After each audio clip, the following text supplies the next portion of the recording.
പെട്ടെന്നാണ് കാര്യങ്ങൾ മാറിമറിയുന്നത്. ഇന്നലെ അപ്രതീക്ഷിതമായുണ്ടായ യുദ്ധം അവരെ ഒരു ദിവസം കൊണ്ട് നിർത്താമെന്നൊക്കെ വിചാരിച്ചായിരിക്കും തുടങ്ങിയതെങ്കിലും നമ്മുടെ വാർത്തകൾ കാണുമ്പോൾ അത് അങ്ങനെ പെട്ടെന്ന് തീരുന്ന ഒരു രീതിയിലല്ല കാര്യങ്ങൾ പോകുന്നത്. നമ്മുടെ ഒത്തിരി കുഞ്ഞുങ്ങൾ മിഡിൽ ഈസ്റ്റ് രാജ്യങ്ങളിലുണ്ട്, യൂറോപ്യൻ രാജ്യങ്ങളിലുണ്ട്. ഇത് അമേരിക്ക ഉൾപ്പെടെ ഇസ്രായേൽ ഉൾപ്പെടെ ഒന്നിച്ച് നീങ്ങുന്ന ഒരു സാഹചര്യമായതുകൊണ്ട് മധ്യപൂർവ്വ ദേശം മുഴുവൻ ഒരു വലിയ യുദ്ധത്തിൻ്റെ കെടുതിയിലായിരിക്കുകയാണ്. നമുക്കെന്ത് ചെയ്യാൻ കഴിയും? പ്രാർത്ഥിക്കാൻ കഴിയും. പെൺകുഞ്ഞുങ്ങൾ തന്നെ പഠിക്കുന്ന സ്കൂളിലേക്ക് നട്ടുച്ച നേരത്ത് അപ്രതീക്ഷിതമായി ബോംബ് വന്ന് വീഴുന്നു. 54 കുഞ്ഞുങ്ങൾ തൽക്ഷണം മരിക്കുന്നു. 170ഓളം കുഞ്ഞുങ്ങൾ ഗുരുതരമായ പരിക്കുകളോടെ ഹോസ്പിറ്റലായിരിക്കുന്നു. 1000-ലധികം ആളുകൾ മരിച്ചു കഴിഞ്ഞു എന്ന് രാവിലത്തെ വാർത്തയിൽ പറയുന്നു. ഞെട്ടിക്കുന്ന ഭീകരമായ സംഭവങ്ങൾ നമ്മുടെ ചുറ്റുപാട് നടക്കുമ്പോൾ നമ്മളിന്ന് രാവിലെ ഇച്ചിരി പ്രാർത്ഥിക്കണം. Price the Lord. നമ്മുടെ കുഞ്ഞുങ്ങളൊക്കെ ഒത്തിരി പ്രതീക്ഷയോടെ ബാങ്ക് ലോണൊക്കെ എടുത്ത് 50-60 ലക്ഷം രൂപ മുടക്കി പഠിക്കാൻ പോയവർ, ജോലിക്ക് പോയവർ, ജോലി ചെയ്യുന്നവരെ നാട്ടിലൊരു കൊച്ചു വീട് മേടിച്ച് കാണും, എവിടെയെങ്കിലും 10 സ്ഥലം മേടിച്ച് കാണും. അതെല്ലാം ബാധ്യതകളിൽ കിടക്കുകയാണ്. പെട്ടെന്ന് ജോലി നഷ്ടപ്പെട്ട് തിരിച്ചു വരുന്ന സാഹചര്യമോ അവിടെ വെച്ചൊരു അപായമോ സംഭവിച്ചാൽ അനേക കുടുംബങ്ങൾ തകരുകയാണ്. വ്യോമപാതകളെല്ലാം അടച്ചു കഴിഞ്ഞു. പാസ്റ്റർക്ക് ഇന്നലെ വന്നതുകൊണ്ട് വന്നു, അല്ലെങ്കിൽ വന്നു ചേരാനൊക്കത്തില്ല. ഇന്നലെ വൈകിട്ടോട്ട് പോകേണ്ടവരുടെ എല്ലാം വഴികൾ അടഞ്ഞു. ചിലപ്പോൾ ഇന്നലെ പോയിട്ട് വേണം അവർക്ക് ജോലിയിൽ ലാസ്റ്റ് ദിവസമായിരിക്കും ചെന്ന് പ്രവേശിക്കണ്ടേ. അവരുടെ വിസ ഉൾപ്പെടെ. എൻ്റെ സൂസമ്മയുടെ ആങ്ങളുടെ മോൻ കോവിഡ് സമയത്ത് ലീവിന് വന്ന, പക്ഷേ തിരിച്ചു പോകാനൊത്തില്ല. നല്ല ജോലിക്ക് വെയിറ്റ് ചെയ്ത ഒരു നിമിഷം കൊണ്ടാണ് സാഹചര്യങ്ങൾ മൊത്തം മാറുന്നത്. ഞാൻ നിങ്ങളിത് ഓർപ്പിക്കുന്നത്, നമുക്കിപ്പോൾ ഒന്ന് പ്രാർത്ഥിക്കാം. സഭയ്ക്ക് എന്ത് ചെയ്യാൻ കഴിയും? പറഞ്ഞേ, സഭയ്ക്ക് എന്ത് ചെയ്യാൻ കഴിയും? നമുക്കൊന്ന് പ്രാർത്ഥിക്കാം. ഒരു ഭക്തൻ്റെ പ്രാർത്ഥനയ്ക്ക് ആകാശമടയ്ക്കാനും നമ്മളിപ്പോൾ കേട്ടല്ലോ, മഴ പെയ്യ്ക്കാനും കഴിയുമെങ്കിൽ നമ്മുടെ പ്രാർത്ഥനയ്ക്കും യുദ്ധങ്ങളെ നിർത്തൽ ചെയ്യാൻ കഴിയും. ഒരു നിമിഷം എല്ലാവരും പ്രാർത്ഥിച്ച്. അമേരിക്ക സുരക്ഷിതമല്ല. കാരണം ഇപ്പോൾ ഈ പ്രശ്നത്തിൻ്റെ പുറകിൽ അമേരിക്ക ഉള്ളതുകൊണ്ട്. വേൾഡ് ട്രേഡ് സെൻറ്റർ തകർത്തവരൊക്കെ അവരുടെ ആൾക്കാരൊക്കെ ഉള്ളതുകൊണ്ട് ഏത് സമയത്തും എന്തും സംഭവിക്കാം. പക്ഷേ നമ്മുടെ പ്രത്യാശ യുദ്ധങ്ങളും യുദ്ധശ്രുതികളും കേൾക്കുമ്പോൾ നിങ്ങളൊരു കാര്യം ഓർത്തോണം, അവനടുക്കൽ വാതുക്കലായിട്ടുണ്ട്. ഇതവരെ പ്രത്യാശ വർദ്ധിക്കണം. നിരാശപ്പെടരുത്, ഭയപ്പെടരുത്. ഒന്നിച്ചൊന്ന് പ്രാർത്ഥിക്കാം. എല്ലാവരും പ്രാർത്ഥിച്ച്. Hallelujah, hallelujah. നമ്മുടെ ആരും ഒരു പക്ഷേ മക്കളോ മരുമക്കളോ ഗൾഫിൽ കാണത്തില്ലായിരിക്കും. പക്ഷേ മക്കളുള്ള, മരുമക്കളുള്ള, കൊച്ചുമക്കളുള്ള മാതാപിതാക്കൾ ധാരാളമുണ്ട്. അതുകൊണ്ട് എല്ലാവരും ഒന്ന് പ്രാർത്ഥിച്ചേ. നമ്മുടെ വിഷയമാറ്റേറ്റെടുത്തൊന്ന് പ്രാർത്ഥിച്ചേ. ഞങ്ങളുടെ നല്ല കർത്താവേ, ഈ രാവിലെ ഞങ്ങൾ കേട്ടതുപോലെ എൻ്റെ പ്രാർത്ഥനയും യാചനയും കേട്ടതുകൊണ്ട് ഞാൻ അവനെ സ്തുതിക്കും എന്ന് പറയുവാൻ നിന്റെ ദാസനെ കൂടെ കേട്ട വചനം പോലെ ഞങ്ങൾ ഇന്ന് രാവിലെ ഒന്നിച്ച് പ്രാർത്ഥിക്കുന്നു. പെട്ടെന്നുണ്ടായിരിക്കുന്ന ലോകവ്യാപകമായ യുദ്ധഭീതികൾ മധ്യപൂർവ്വദേശം മുഴുവൻ കത്തിയെരിയുന്നു. നിരപരാധികളായ ആയിരങ്ങൾ പെട്ടെന്ന് പൊടുന്നനെ മരിക്കുന്നു. കർത്താവേ, ഞങ്ങളുടെ കുഞ്ഞുങ്ങൾ അവിടെയുണ്ട്, ഞങ്ങളുടെ സഹോദരങ്ങൾ അവിടെയുണ്ട്. ആർക്കും ഒരു ദോഷം വരല്ല. നാട്ടിലെത്തേണ്ടവരെത്തിച്ചേരണം. വഴികളെ ദൈവം തുറക്കണം. കഴിഞ്ഞ കാലങ്ങളിൽ ഞങ്ങളുടെ പ്രാർത്ഥന കേട്ട് തൻ്റെ ജനത്തിൻ്റെ മേൽ വിടുതലയച്ച ദൈവം ഇന്ന് പകലും വിഷയങ്ങളുടെ മേൽ അത്ഭുതം ചെയ്യേണ്ടതിനായി പ്രാർത്ഥിക്കുന്നു. യുദ്ധങ്ങൾ നിർത്തൽ ചെയ്യുവാൻ ദൈവത്തിന് കഴിയുമല്ലോ. ദൈവത്തിൻ്റെ അത്ഭുതമാർന്ന കരമെന്ന് രാവിലെ കർത്താവെ, അനേക കുടുംബങ്ങൾ ഭീതിയിലായിരിക്കുന്നു, അനേകർ ഭയത്തിലായിരിക്കുന്നു, അനേകർ നിരാശയിലായിരിക്കുന്നു. അതിന് നടുവിൽ കർത്താവേ, അങ്ങയുടെ ആ പ്രത്യാശ ഒന്ന് വെളിപ്പെട്ട് വരുവാൻ ദൈവം സഹായിക്കേണ്ടതിനായി ഞങ്ങൾ ഒരുമിച്ച് ദൈവത്തോട് പ്രാർത്ഥിക്കുന്നു. ഞങ്ങളുടെ പ്രാർത്ഥന കേൾക്കുന്നതിനായി സ്തോത്രം. ലൈവിൽ ഞങ്ങളെ ശ്രദ്ധിക്കുന്ന അനേകരുണ്ടല്ലോ, അവരെല്ലാം ഞങ്ങൾ ഓർക്കുന്നു കർത്താവേ. എല്ലാവരെയും ഒരുമിച്ച് കർത്താവ് അനുഗ്രഹിക്കണമേ, യേശുവിൻ നാമത്തിൽ തന്നെ. കരമുയർത്തി ദൈവത്തെ സ്തുതിക്കുമല്ലോ. നിങ്ങൾക്ക് മനസ്സിലൊരു നിരാശയുണ്ടോ? ഇതോ കാണുമ്പോൾ നിരാശപ്പെടരുത്. ഭയമുണ്ടോ? ഭയപ്പെടരുത്. ഇതെല്ലാം സംഭവിക്കണം, ഇതെല്ലാം സംഭവിക്കണം. ശ്രീകുമാറുണ്ടല്ലോ, ഒത്തിരി സന്തോഷം. ദൈവം അനുഗ്രഹിക്കട്ടെ. ഇതൊക്കെ നേരത്തെ കർത്താവ് സഭയെ അറിയിച്ചതാണ്. അപ്രതീക്ഷിതമായിട്ടൊന്നും സംഭവിച്ചിട്ടില്ല. ഉണ്ടോ? യുദ്ധമുണ്ടാകുമെന്ന് ആര് പറഞ്ഞു? പറഞ്ഞേ, കർത്താവ് പറഞ്ഞതാണ്. ഇതെല്ലാം ഈറ്റുനോവിൻ്റെ ആരംഭമാണ്. വേണമെങ്കിൽ ഇതൊരു 3-ാം ലോക മഹായുദ്ധമായിട്ട് മാറാം. അതിനുള്ള സാങ്കേതികമായ എല്ലാ കണ്ടുപിടുത്തങ്ങളും ക്രമീകരിച്ചു കഴിഞ്ഞു. പക്ഷെ അതൊക്കെ വരുമ്പോൾ നമ്മുടെ പ്രത്യാശ നമ്മൾ വിചാരിച്ചതിനേക്കാൾ, നമ്മൾ ചിന്തിച്ചതിനേക്കാൾ നമ്മുടെ വാഴ്ത്തപ്പെട്ട കർത്താവിൻ്റെ വരവ് ഏറ്റവും അടുത്തെന്നുള്ളതാണ്. ഏതു സമയത്തും കാഹളം ധ്വനിക്കാം. എത്ര ദൈവമക്കൾ രാവിലെ വിശ്വസിക്കുന്നുണ്ട്? അപ്പോൾ ഇന്ന് പകൽ നിങ്ങളുടെ മുഖത്ത് നിരാശയല്ല വരേണ്ടത്, ആത്മമണവാളൻ എന്നെ ചേർക്കാൻ വരുന്നല്ലോ എന്നുള്ള പ്രത്യാശ കൊണ്ട് എല്ലാവരുടെയും മുഖം പ്രകാശിക്കണം. ഹല്ലേലൂയ. ദൈവമറിയാതെ ലോകത്തിലൊന്നും സംഭവിക്കുന്നില്ല. രാജാക്കന്മാരെ വാഴിക്കുന്നതും രാജാക്കന്മാരെ ഇറക്കുന്നതും എല്ലാം ദൈവത്തിൻ്റെ കരമാണെങ്കിൽ, യുദ്ധങ്ങളൊക്കെ നിയന്ത്രിക്കുന്നത് ദൈവമാണെങ്കിൽ, ഇന്ന് രാവിലെ മാനുഷിക ഭുജങ്ങൾക്ക് മീതെ പ്രവർത്തിക്കുന്ന ദൈവത്തിൻ്റെ വലിയൊരു ഭുജമുണ്ടെന്ന് വിശ്വസിക്കുന്നവർക്കായി ഞാൻ ഈ രാവിലെ ദൈവത്തെ സ്തുതിക്കുകയാണ്. അങ്ങനെ മുഖവര പറഞ്ഞ് ഞാൻ മുൻപോട്ട് പോകുന്നില്ല. നമ്മുടെ നടുവിൽ കർത്താവിൻ്റെ ദാസനുണ്ടല്ലോ. സമയം വേർതിരിക്കേണ്ടിയിരിക്കുന്നു. എങ്കിലും അതിന് മുമ്പേ ഒരു വാക്യത്തിൻ്റെ 1-2 കാര്യങ്ങൾ ഓർപ്പിച്ച് കർത്താവിൻ്റെ ദാസൻ സാംജി ദാനിയേലും മുൻപോട്ട് വന്ന് 1-2 കാര്യങ്ങൾ ഓർപ്പിച്ച് പരിചയപ്പെടുത്തും. അതിന് മുമ്പേ ഞാൻ 1-2 കാര്യങ്ങൾ നിങ്ങളിന്ന് ഓർപ്പിച്ച് വേഗത്തിൽ കർത്താവിൻ്റെ ദാസന്മാർക്ക് ഞാൻ സമയം വേർതിരിക്കുന്നു. അപ്പോസ്തല പ്രവർത്തകരുടെ പുസ്തകം 7-ാം അധ്യായം 54 മുതലുള്ള വാക്യങ്ങൾ ഓടിച്ചൊന്ന് വായിച്ച് പെട്ടെന്ന്. ആ ആ ആ അവനോ പരിശുദ്ധാത്മാവ് നിറഞ്ഞവനായി. ഹോ ഹല്ലേലൂയ. അപ്പോസ്തല പ്രവൃത്തി 7-ാം അധ്യായം 1-ാമത്തെ പുതിയ നിയമസഭയുടെ രക്തസാക്ഷി ഉണ്ടായ സ്ഥലമാണ്. ഇവിടെ ശ്രദ്ധിച്ചെല്ലാവരും. സഭ വളരെ ശക്തമായി മുന്നേറുകയാണ്. ഒരു വലിയ ആത്മപകർച്ച ഓരോ മിനിറ്റ് നടന്നുകൊണ്ടിരിക്കുകയാണ്. 3000 പേര് ഒന്നിച്ച് സ്നാനപ്പെടുന്നു. തൊട്ടുപുറകെ പിറവിയിലെ മുടന്തൻ അമ്മയുടെ ഗർഭം മുടന്തൻ സൗഖ്യമാകുന്നു. ആ സൗഖ്യം മൂലം 5000 പേര് വീണ്ടും സഭയിലേക്ക് വരുന്നു. സഭ ഓരോ നിമിഷവും പെട്ടെന്ന് വളരുന്നു. പഠിപ്പും വിദ്യാഭ്യാസമൊന്നും ഇല്ലാത്ത അപ്പോസ്തലന്മാരിൽ കൂടെ വലിയ അത്ഭുതങ്ങൾ ദൈവം ചെയ്യുന്നു. ഇതെല്ലാം കണ്ട് സകലരും വളരെ ഭയപ്പെട്ടിരിക്കുന്നൊരു പ്രത്യേക സമയം. നിങ്ങൾ 4-ാം അധ്യായത്തിൻ്റെ 13-ാമത്തെ വാക്യം വായിച്ചേ.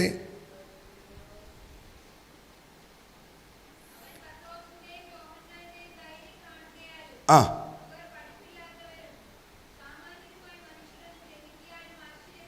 ആ അവരുടെ ക്വാളിറ്റി എന്നെ നോക്കിയേ. അവർ പഠിപ്പില്ലാത്തവരും സാമാന്യരുമായ മനുഷ്യരായിരുന്നു എങ്കിലും അവർ യേശുവിൻ്റെ കൂടെയുള്ളവരായിരുന്നു. ഒരു ഹല്ലേലൂയ പറഞ്ഞേ. നോക്കിയ യേശുവിൻ്റെ കൂടെ നടക്കാൻ കൊതിക്കുന്ന എത്ര പേര് രാവിലെ ഉണ്ട്? ഈ പ്രശ്നത്തിലും പ്രതികൂലത്തിലും എല്ലാം നിന്റെ നടപ്പ്, നിന്റെ ഇടപെടലുകൾ യേശുവിൻ്റെ കൂടെയാണെങ്കിൽ ദൈവം നിന്നെ ആദരിക്കും. വിശ്വസിക്കുന്നവർ മാത്രം ദൈവത്തെ സ്തുതിച്ചേ. സാമാന്യ മനുഷ്യരെ, ബുദ്ധിയില്ലാത്ത മനുഷ്യരെ, പഠിപ്പില്ലാത്ത മനുഷ്യരെ, അജ്ഞാനികളായ മനുഷ്യരെ ദൈവം ഉപയോഗിക്കുന്നത് കണ്ടപ്പോൾ ദേശം ആശ്ചര്യപ്പെട്ടെങ്കിൽ നമ്മിലൂടെ ഈ ദേശം ആശ്ചര്യപ്പെടണം. എങ്ങനെയാണ് ഒരു സഭ വളരുന്നത്? എങ്ങനെയാണ് സഭയിലേക്ക് ആത്മാക്കൾ വരുന്നത്? നല്ല സഭാഹോളുള്ളത് കൊണ്ടല്ല, AC സിസ്റ്റം ഉള്ളത് കൊണ്ടല്ല, നല്ല കൊയറുള്ളത് കൊണ്ടല്ല, നല്ല പാസ് ഉള്ളത് കൊണ്ടല്ല. സഭ വളരണമെങ്കിൽ ദേശത്ത് യേശുവിൻ്റെ മഹത്വം വെളിപ്പെടണം. യേശുവിൻ്റെ മഹത്വം വെളിപ്പെടുമ്പോൾ ദേശം ആശ്ചര്യപ്പെടും. ഞങ്ങളുടെ ഇടയിൽ നടക്കാത്തൊരു കാര്യം അവരുടെ ഇടയിൽ നടക്കുന്നല്ലോ എന്ന് കാണുമ്പോൾ ജനം ആശ്ചര്യപ്പെടും. ഇന്ന് രാവിലെ എത്ര പേര് കൊതിക്കുന്നുണ്ട് ഞങ്ങളുടെ ഇടയിൽ ദേശം ആശ്ചര്യപ്പെടുന്നത് പോലെയുള്ള ഒരു ദൈവപ്രവൃത്തി വെളിപ്പെടുന്നത്? കൊതിക്കുന്നവര് കരമൊന്ന് ഉയർത്തി ദൈവത്തെ സ്തുതിച്ചേ. ആ കരമൊന്ന് അടിച്ച് ദൈവത്തെ ഒന്ന് ആരാധിച്ചേ. ഇന്ന് രാവിലെ നമുക്കുള്ള പ്രത്യേകത എന്താ? ഹല്ലേലൂയ. സഭയെക്കുറിച്ച് ദേശത്തറിയേണ്ടത് അവർ യേശുവിനോടുകൂടെ ആയിരുന്നവരെന്നറിയണം. Praise the Lord. അനേകടത്ത് സഭകളുണ്ട്, ഒത്തിരി ആളുകളുണ്ട്, പക്ഷെ പലരും ആരുടെ കൂടല്ല? പറഞ്ഞേ. യേശുവിൻ്റെ കൂടെയാണെങ്കിൽ പിണക്കില്ല, യേശുവിൻ്റെ കൂടെയാണെങ്കിൽ ഭിന്നതയില്ല, യേശുവിൻ്റെ കൂടെയാണെങ്കിൽ പകയില്ല, യേശുവിൻ്റെ കൂടെയാണെങ്കിൽ വൈരാഗ്യമില്ല, യേശുവിൻ്റെ കൂടെയാണെങ്കിൽ മറ്റൊരുതിനെ ഉപദ്രവിക്കത്തില്ല, യേശുവിൻ്റെ കൂടെയാണ് എല്ലാ സ്നേഹമായിരിക്കും. അങ്ങനെയാണെങ്കിൽ സഭയ്ക്കകത്ത് വെളിപ്പെടേണ്ടത് യേശുവിൻ്റെ മഹത്വമാണ്. ഒരു നല്ല ഹല്ലേലൂയ പറഞ്ഞേ.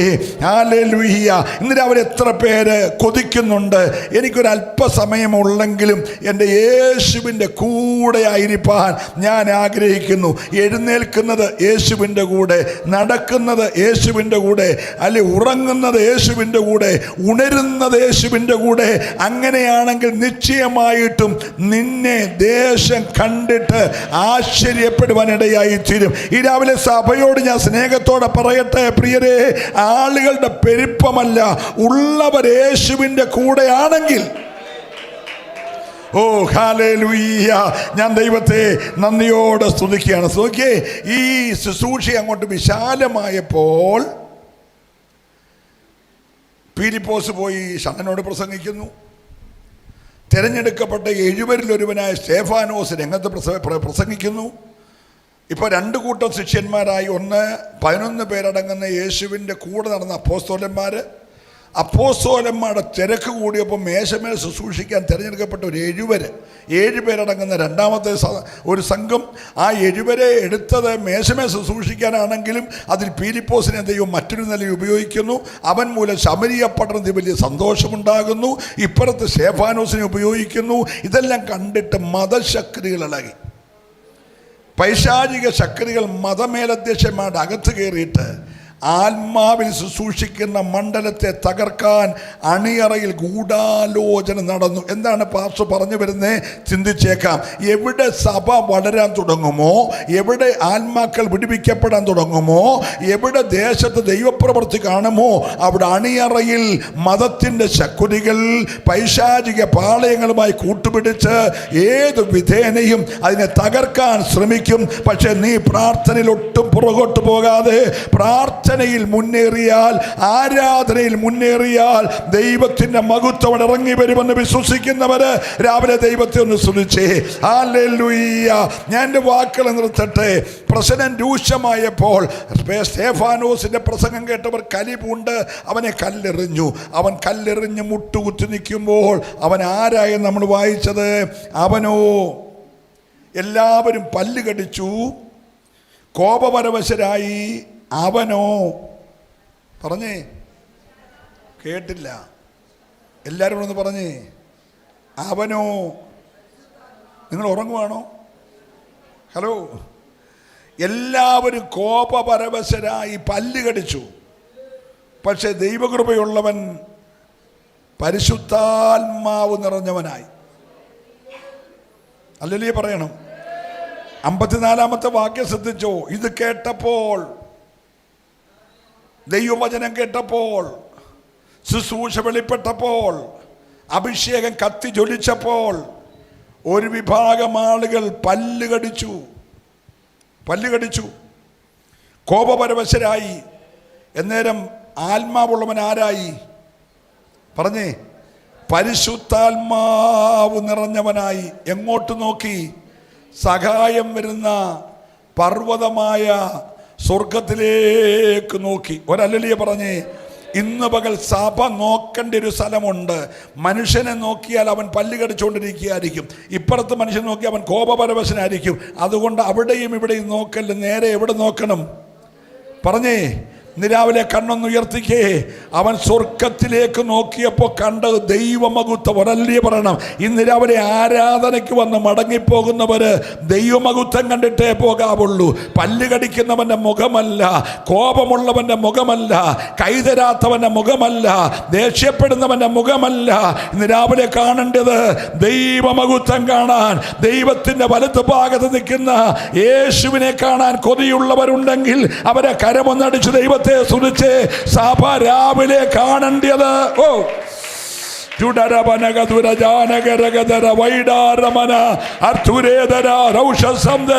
യേശുവിന്റെ നാമത്തിൽ ഞങ്ങൾ ഈ രാവിലെ ഒന്നിച്ച് ജയമെടുക്കുകയാണ്. ഈ ആലയത്തിൽ ദൈവമഹത്വം ഇറങ്ങട്ടെ. ഹല്ലേലൂയ. ഈ ആരാധന കഴിഞ്ഞ് മടങ്ങുമ്പോൾ നിന്റെ അകത്തൊരു ധൈര്യം വേണം.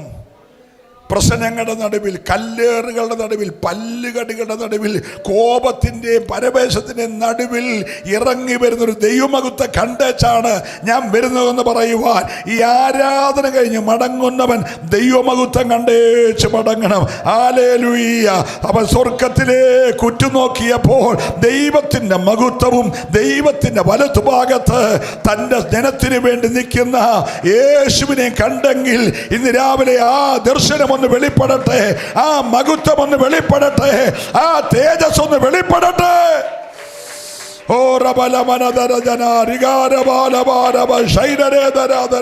അല്പനിമിഷം ഒരുമിച്ച് ദൈവത്തെ ആരാധിക്കട്ടെ. ഹല്ലേലൂയ.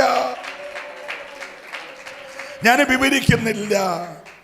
ഭൂമിയിൽ മനുഷ്യവർഗത്തിന്റെ പാപപരിഹാരം വരുത്തിയ ശേഷം പോയി പിതാവിന്റെ വലതുഭാഗത്തിരുന്നവൻ എഴുന്നേറ്റൊരു സന്ദർഭമുണ്ട്. എപ്പോഴെന്നറിയാമോ? തൻ്റെ പൈതലിനെ, തൻ്റെ രക്തത്തിൻ്റെ വിലയെ, തിരഞ്ഞെടുക്കപ്പെട്ടവനെ പല്ല് കടിച്ച് കോപപരവശനായി തകർക്കാൻ കല്ലെറിഞ്ഞുകൊണ്ടിരിക്കുമ്പോൾ യേശു കണ്ട് ചിരിച്ചുകൊണ്ടിരുന്നെന്നല്ല, യേശു എഴുന്നേറ്റു.